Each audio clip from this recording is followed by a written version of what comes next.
Čau, Edgar! Nu, es steidzos, cik ātri vien varēju. Kas tas tev pa brīnumu? Audi RS5. Mums izskatās, ka ir pavasars sācies pilnībā un cilvēki pērk ne tikai motociklus, bet nu jau arī šādus te skaistus sportiskus auto.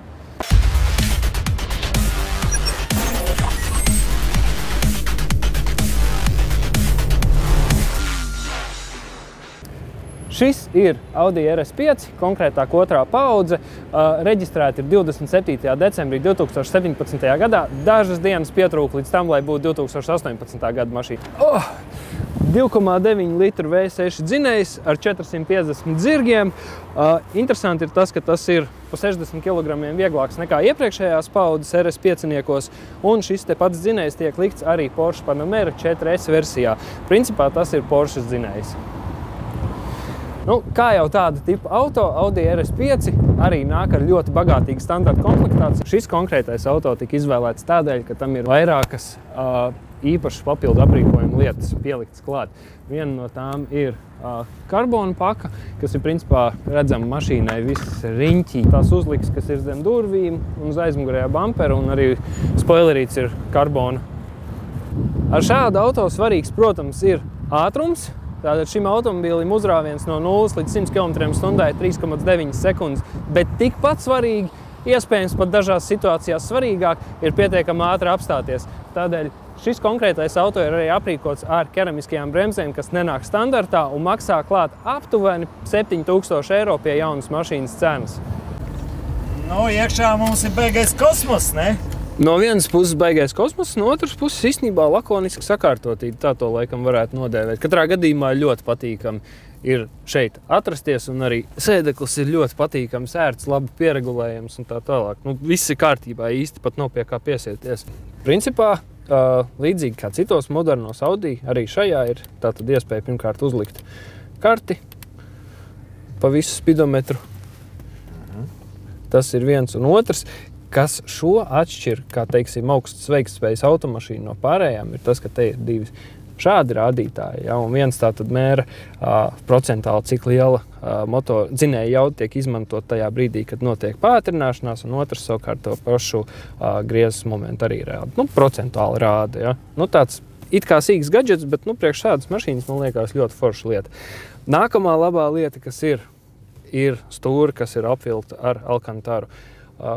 Protams, ka ar laiku tas viss nodils un tā tālāk, ja, bet šobrīd, it sevišķi, ja tā mašīna kādreiz tiek aizbraukt arī uz trasi pabraukt, ja, ir ļoti labi tas, ka šī te virsma nodrošina to, ka stūre praktiski vispār neslīd rokās. Ja, it sevišķi braucot pa trasi, es pieļauju iespēju, ka cilvēks to dara bez cimdiem, ka varētu rokas bišķīt, viņi varbūt iesvīst un tā tālāk, ja, bet tad šī gadījumā tāda problēma īstenībā atkrīt. Saķera ar stūri ir ļoti laba, un stūri arī ļoti patīkami un ērti turēt. Principā neko pielikt, neko atņemt. Ātruma pārslēgs, ja to šai mašīnā tā var nodēvēt, ir arī apvilkts ar alkantaru. Tas gan, es domāju, vairāk gan ir darīts stila dēļ. Tieši tāpat varam arī redzēt, ka no ārpuses bija tā karbona paka, ja, par kuru es runāju, un tas pats arī turpinās šeit iekšā salonā. Tātad tās detaļas, kas citām automašīnām ir koka vai alumīnija apdara, ja, tad šeit iet karbons. Tāpat kā visos gan S-line izpildījuma automašīnās, gan arī S un RS modeļos, arī šim ir melnie griesti, ja, kas ir principā arī tāda lieta, kas atšķir tās mašīnas no pārējām. Vēl viena lieta, pēc kuras var saprast, ka šis ir viennozīmīgi sporta automobils un nekas cits. Tātad šeit mums atkal ir Drive Select sistēma, ja, un ja mēs iepriekš skatījāmies Audi S3, kam bija arī efficiency režīms, jā, tad šeit ir vienkārši Comfort, Auto, Dynamic vai Individual. Šeit neviens nemēģina mūs apmuļķot par kaut kādu efektivitāti. Pie tam, ieslēdzot Dynamic režīmu, nedaudz pakāpjās dzinēja apgriezienu, un arī rūkoņu izplūdes sistēma ir pilnīgi citādāk, ja, kas nozīmē to, ka būs pilnīgi cita braukšana tajā brīdī. Protams, ir ar auto ātri pārvietojoties, ir jāatcerās arī par drošību, un viena no tādām foršajām lietām, kas ir šajā automašīnā, ja, ir tad, kad auto saprot, ka jūs esat iesēdies un esat apsēdies pie stūres, tātad tiek padot drošības jostu. Ir speciāls mehānisms, kas to padod tuvāk. Ja, teiksim, šāda veida mašīnās vienkārši citādāk būtu ļoti tālu jāsniedzās, un principā tas būtu, neteiksim, ka neiespējami, bet ļoti grūti. Tad jau atkal mazais foršais gadžets, ka mēs varam vienkārši ar pirkstu ierakstīt, uz kurien vēlamies doties. Ierakstīsim to pašu Nacionālo biblioteku,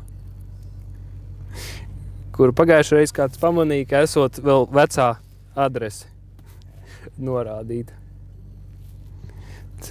Pastīsimies, šitā modelim būs upgrades bijis. Tā, kaut ko viņš man te nācīja. Krišjāņa Baroni. Joprojām Krišjāņa Baroni iela. Ai, Audi koncernam būtu laiks pievērsties šim jautājumam. Šī te skaistā RS zīme. Jā. Jāuzliek uz savu vienkāršā Audika. Kā iedalās Audi tā modeļi? Ja? Tā tad ir automašīnas, kas sākās ar burtiem A, Q un tā tālāk. Ja? Viss, kam iet priekšā S, ir tā kā sportiskāka versija, un RS ir principā tās modifikācijas. Niknākais auto, kas ir vispār pieejams, jā, ar lielāko dzinējumu tā tālāk. Tiesa gan, neskatoties uz to, ir diezgan daudz dažādas tuning kompānijas, kas vēl piedāvā palielināt jaudu gan dzinējumu, gan dažādas vizuālās pakas uzlikt mašīnai un tā tālāk. No rūpnīcas Audi jaudīgākie modeļi ir tieši RS, izņēmums ir R, kas ir R8. Cik vietās šeit salonā Audi atgādina, ka tu esi RSā? Pagaidām ir sanācis saskaitīt 9, bet es ļoti pieļauju iespēju, ka, ja pameklētu, tad varētu atrast vēl. Ir tātad uz stūras, ir uz spidometra, ir uz paklājiņiem tikai, bet priekšējiem. Tad ir, protams, uz sēdekļiem, ko es jau laikam pieminēju, un uz sliekšņiem. Nav daudz, nē, tikai 9. Man liekas, visvairāk bija šajā ziņā pacenties Mercedes toreiz tas melnais. Tur bija cik? Pie 30, ja? Vai vairāk? Pa visu mašīnu kopā. Domāju, ka šeit tik daudz mēs nesavāksim. Te ir smuka ļipiņais, kurus mēs paraujam, un sēdekļu muguriņu paiet uz priekšu, un tad ir speciāla poga, ar kuru mēs varam pabīdīt uz priekšu vadītāju sēdekli. Diemžēl tas ir maksimums, bet starp citu, neskatoties uz to, man izskatās, ka diezgan ērti var iekāpt. Jā, iekāpt var ērti. Un tagad mēs noliekam šo te visu vietā, tā, kur mums pods. Zini, kas ir? Te teorētiski pat var kaut kādu laiku pārvietoties. Un ja es pirmīt gribēju teikt, ka klimata kontrola, kas ir ielikt šeit aizmugurē, ir pilnīgi lieka, jo, te vienkārši nebūs visdrīzāk vietas, tad es ņemu savus vārdus atpakaļ. Te pat ir, kur palikt īstenībā. Nu ko, laižam iedosim grīdā? Vienkārši laižam, nē, grīdā nedosim. Brauksim mierīgi, ievērojot satiksmes noteikumus un tā tālāk un tā joprojām. Es zinu, no vienas puses garlaicīgi, no otras puses dažkārt arī tā vajag. Vakar saulīt spīd kamerā, bet tas tev netraucē taču stāstīt. Protams, ka tas netraucē stāstīt un pastāstīt ir ko tātad. Šis principā ir, var teikt, jaunvērtīgs automobīlis, jo tam ir nepilni 3500 km nobraukums. Pirmais un vienīgais īpašnieks Vācijā ir bijusi pat Audi rūpnīca, kas nozīmē to, ka tas auto ir uzpasēts un tā tālāk. Jā. Un pats labākais ir tas, ka šim te automobīlim jaunam cena bija diezgan paaugsta, teiksim to tā. Un šobrīd šis te automobīls mums sanāk cik gads un 4 mēneši vecs. Un tas cenas kritums salīdzinoši ar jaunas automašīnas cenu ir 30%. 30 ar nelielu astīti. Ja patīk viss krāsas salikums, kāds ir šeit un tā tālāk, un netraucē tas, ka kāds ar šo automašīnu ir pirms tam nobraucis nedaudz virs 3000 km, tad, liekot pretī to, cik liela ir tā cenu starpība, es teikšu, ka ir ļoti ok. Tas ir ļoti ok pasākums. Vēl no tādām papildus lietām, kas ir konkrēti uz šī auto, ir jāpiemina, ka ir Dynamic Ride Control, kas nodrošina tā kā ne labāku, bet stabilāku saķeri ar ceļu. Tā ir viena lieta, un otra arī tā, ka ir sporta diferenciāls, kas arī bija divas lietas, kas bija ļoti svarīgas tieši konkrēta auto izvēlē. Protams, kā jebkurai modernai mašīnai ir arī ļoti daudz dažādu drošības aprīkojumu, ja? Un tas laikam jau, kas arī bieži ir pieminēts saistībā tieši ar Audi automašīnām, ir tātad līnija asistents, kas neļauj izbraukt ārpus joslas. Ja? Tas ir viens. Un, protams, arī adaptīvais kruīzs ar automātisko bremzēšanas funkciju. Kas ir tādas īstenībā divas ļoti svarīgas lietas. Plus vēl ļoti laba lieta, protams, ir arī aklo zonu monitors, ja, kas norāda, iedegās tāda dzeltena gaismiņa, ja kāds ir blakus. Ja, un ja ir pavisam tuvu, tad vēl iedegās arī šeit tas ambient lighting. Tagad tev būs zaļais un visi gaidām. Ko tieši? Bišķiņ. BMW tu var nokost. Es pat necenšos. Nesanāk izprovocēt man, Kārli. Nesanāk. Nē. Šoreiz nē. Es ļoti labprāt. Aizbrauks kā uzvarētājs. Viņš nokoda resu. Viņš nenogod, tāpēc, ka Eres pat necentās, nemēģināja. Ja pat nebūtu īstenībā jācenšās. Viņš vienkārši klusēdams aizbraukt pirmais un viss. Klausies, te atkal tā ritošā daļa priecē. Ritošā daļa, jā, īstenībā ir tieši tā. Es arī biju gaidījis, ka būs diezgan ciets, jo ir 20 colu diski un tā tālāk. Nē. Protams, ir bišķītiņi cietāks par standarta mašīnu, tas skaidrs un ir jūtams, jā, tas, ka ir tā sporta piekara un tā tālāk, bet teikt, ka ir traģiski, absolūti nevar. Man liekas, ka ar to pašu C-klases, starp citu, jūtu vairāk. Jā. Tieši tagad īstenībā arī izbrauksim pēc īsa mirkļu uz Bruģīšu. Tad varēsim arī bišķītiņi sajust, kā tas ir. Bet vismaz tas sākotnējās sajūtas ir viennozīmīgi labākas nekā braucot ar to pašu C-klasi. Kad nav tas tup, tā kā ar koka ratiem pa lauku ceļu braukšanu. Jā, to viņi kaut kādīgi ir iemācījušies. Protams, tas ir, ar katru nākamo paudzi, jo katra mašīna kaut kādā veidā tiek uzlabota. Jā, cits jautājums, ka tās tehnoloģijas, līdz 20 gadu vecumam visdrīzāk nenodzīvos, jā, un būs ļoti liela galvas sāp kādam, kas gribēs šo auto iegādāties, tad, kad tam būs 20, iespējams pat 10 gadi. Bet šobrīd viss ir ļoti labi, un patiesībā sakot, šāda veida automašīnas, vismaz modernās, ir jāpērk tikai vienīgi tajā brīdī, kad reāli var atļauties iegādāties tādu, kas ir gadīgi, 2-gadīgi, 3-gadīgi. Ja? Un vēl ir viena lieta, kas jāatcerās, starp citu, ko daudz cilvēku nedaudz ir piemirsuši.